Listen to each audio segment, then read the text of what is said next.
Pero bakit lubog? Kalsada naging ilog, bahay naging bangka.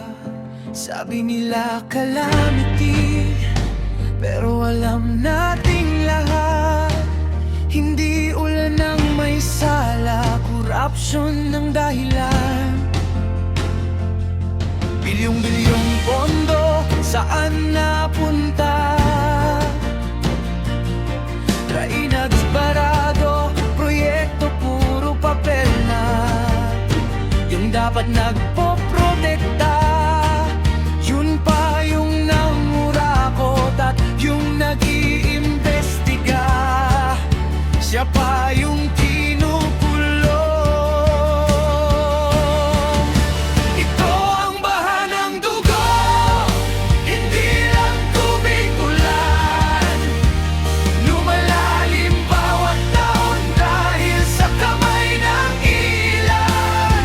Metro Manila umiiyak, buong Luzon nagdurusa. Gising na Pilipinas,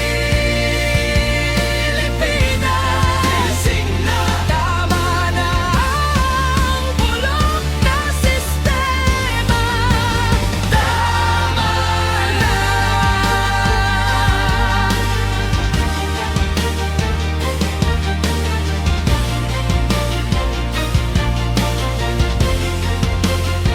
May mga bata sa bubong, may matandang walang kain.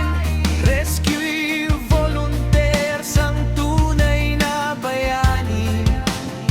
Habang sila naghihirap, may nagbibilang ng pera, nagpipiesta sa likod ng sakuna.